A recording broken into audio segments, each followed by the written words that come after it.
Russia's 2022 invasion of Ukraine has focused attention on the importance of Russian exports of gas, oil, and coal, both to the Russian economy and for the energy security of the countries that import these fuels.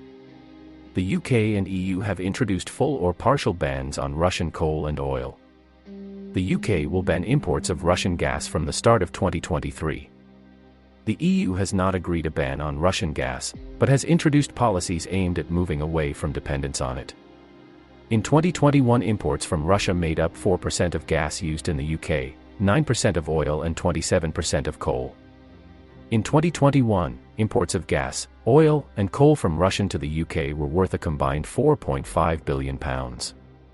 The UK government has committed to ending imports of oil and coal from Russia by the end of the year and ending imports of gas from Russia as soon as possible thereafter. It recently legislated for a ban on Russian gas, which will start on the 1st of January 2023. In October 2022, the seventh full month since the invasion, according to UK trade statistics, the UK imported £2 million of oil, but no coal or gas from Russia. This was the seventh month in a row with no Russian gas imports. In June 2022, the UK imported no fossil fuel from Russia for the first time since 2000, when this data is available back to. Overall energy imports from Russia in the year to October 2022 were £3.36 billion. The UK data in this briefing is from official trade statistics.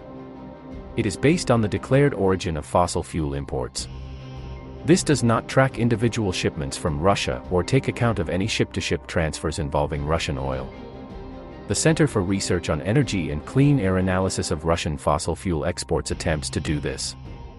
Some of their findings are included later in this video.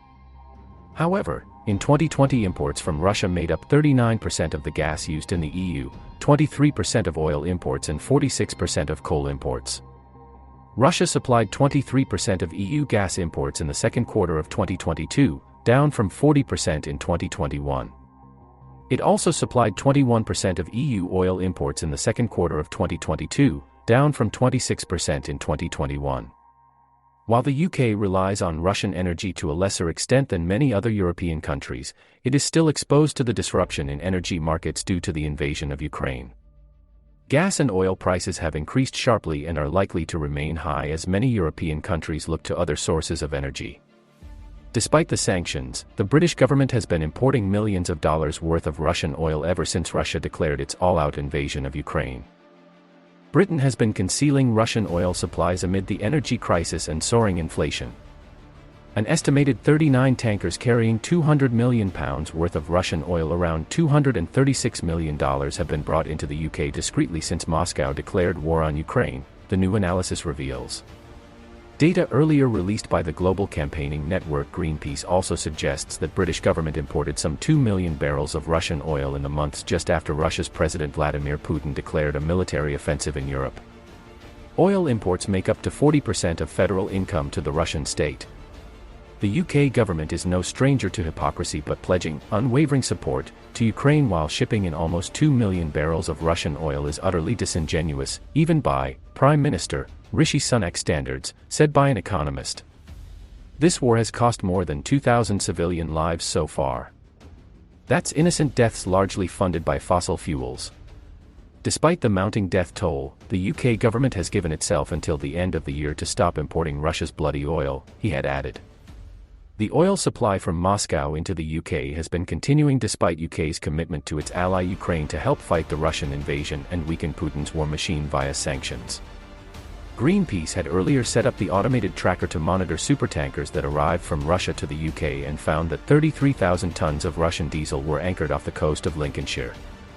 Oil and gas sales make up 40% of the federal income of the Russian state, and this directly finances the war crimes Putin is committing in Ukraine, the climate agency noted. How can an activity be lawful when it's funding Russian war crimes in Ukraine? It further questioned.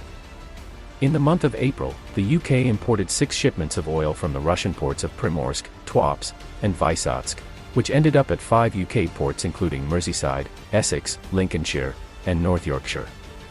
This was despite that the British government has banned Russian-flagged vessels from entering into the country in response to Putin's war. British government has imported an estimated £778 million, which is around $919 million of oil from Russia since March, the paper's estimates suggested on Monday. In November, the UK wasted £140 million worth of energy by asking wind farms to be switched off while households across the UK faced the impacts of the crippling energy bills hike. Despite the UK's impressive offshore wind capacity, the country lacks enough electricity storage sites, like large-scale batteries or hydropower. As a result, during times when the wind being generated is more than the national grid can handle, this electricity is effectively wasted by not being stored.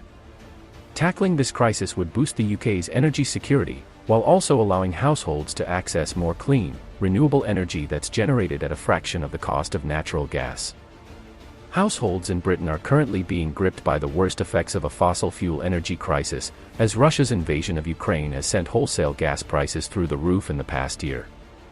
This cost has been passed down to consumers, who are now facing an unprecedented £2,500 a year in energy bills, nearly twice what they were paying a year ago. Despite this bills crisis, Kona Energy, a UK-based startup, has warned that the country is spending millions a day asking wind turbines to be turned off.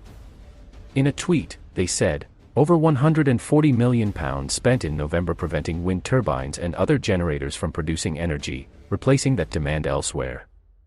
To solve this crisis, the UK needs to build more large-scale battery storage sites, which help harness renewable electricity, which is 9 times cheaper than natural gas under current prices. During times when the wind is blowing strongly, these sites will store a lot of electricity to be used later, thus decreasing the UK's reliance on expensive natural gas. As part of the efforts to tackle this issue, Kona Energy has struck a deal with Gore Street Energy Storage Fund, GSF, for a 200-megawatt project in northwest England, which will be one of the largest battery storage sites in Europe. This could be a valuable lifeline to hundreds of thousands of households, particularly as the national grid is planning to impose 3-hour power cuts this winter should it fail to acquire enough energy supplies. This could power 200,000 homes for 2 hours, meaning that it could be critical for supporting the national grid during peak hours of the day. I hope you enjoyed the video. If you did, make sure to like and subscribe.